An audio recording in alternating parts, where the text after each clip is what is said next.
Yo, what's up, family? Sorry, as usual, when I'm trying to do a study for you guys, my phone starts acting all crazy.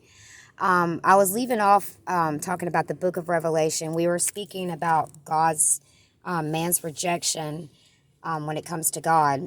And the last thing I was talking about was the book of Revelation shows us many forms of wrath that will be poured out on sinners both before and after Jesus' return.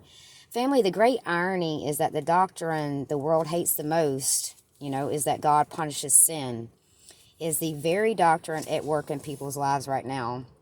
Both the principle of uncontrolled sinful desires has a broad application if you think about it. Drugs and drink, it causes problems in individuals and families. Uncontrolled sexual passion has brought guilt and heartache to relationships and families. Covetousness, expressed through gambling, has been a financial ruin and a worry of debt to many. There's so many other examples, but these pressures, among with many others, are symptoms of uncontrolled desires. They have either destroyed or caused many, many long sufferings and problems in the families in our land today.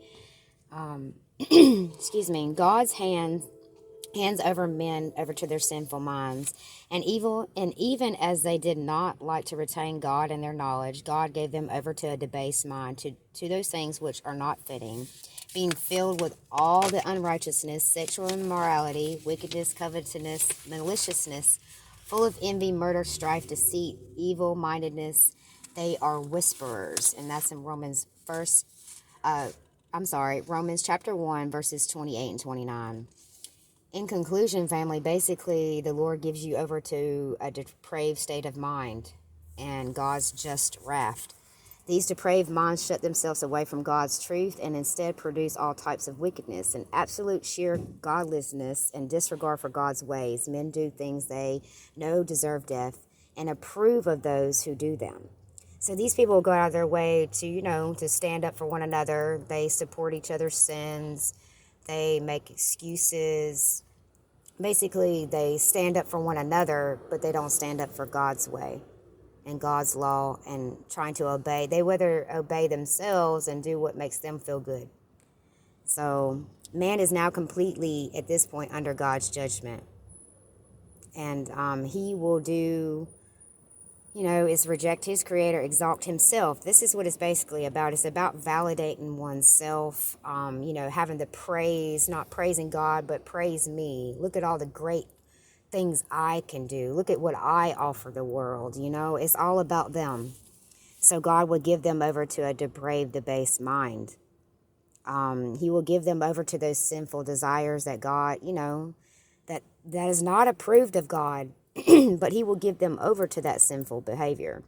The wrath of God is being revealed from heaven against all ungodliness and the wickedness of men who suppress the truth by their wickedness. I mean, just look at the days we're living in, how the truth is suppressed, and how if you follow Christ, you're boxed in, you're labeled, people think you're a bigot, they think you're this, they think you're hateful, you're judgmental, and they don't know you at all.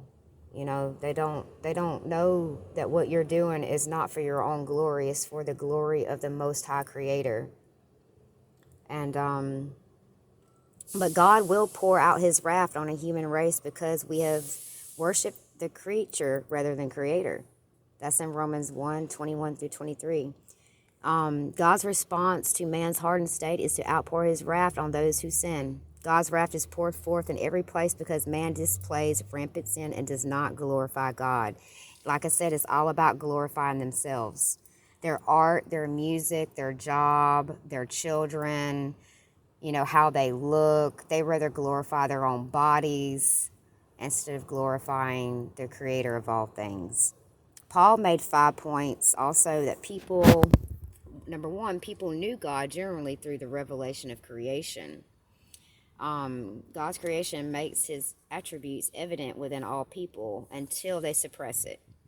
There is also the universal presence of the conscience. Number two, people did not glorify God or give thanks. This is the root of all sin. Although people know about God, they did not give him his proper glory. They did not express thanks to him for the many undeserved blessings they may have received.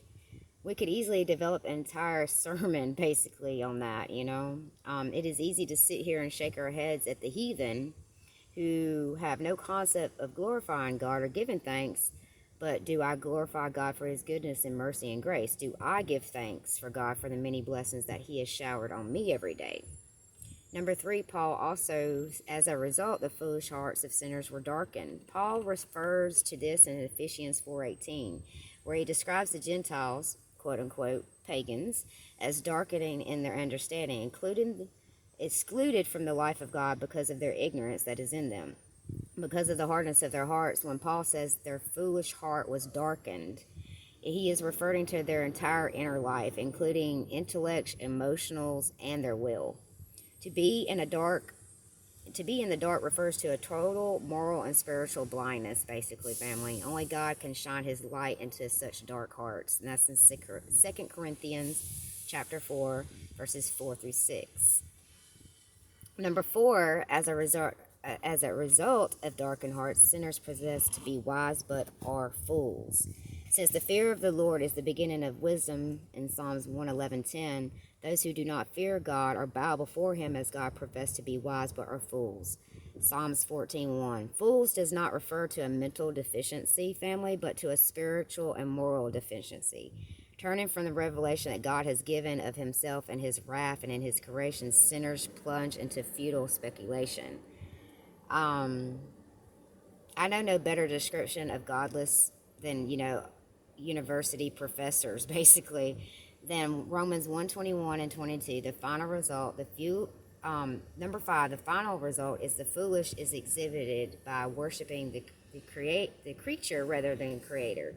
Rejecting God does not lead to atheism, but substituting the glory of the one true God with man-made idols is a form of corruptible man and of birds and four-footed animals and crawling creatures. Man didn't become with idolatry. Man began knowing the one true God, but when he suppressed the truth and unrighteousness, he falls basically to supreme foolishness of the creature worship. You can read more about that, family, in Isaiah 44, 9 through 20. It's very interesting. I've seen idolatry of statues, sacred cows in Asia. I've observed people worship the creation rather than the creator. But it never ceases to amaze me that, people will do anything for idols. It could be sex, money, power. I mean, they'll idolize anything. So it's not just about statues. It's whatever you're putting above God, and you're giving more time to that than you're giving to the Creator.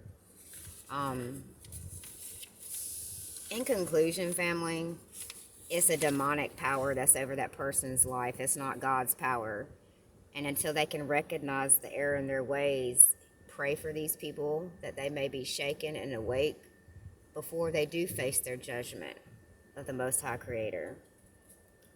God is pouring out his wrath on those who have rejected his revelation of himself, who turned instead to worship the creature rather than Creator. When you stand before him, family, do you have any chance of winning your case? Only if by faith you stand there covered by the righteousness of Jesus Christ will you be saved.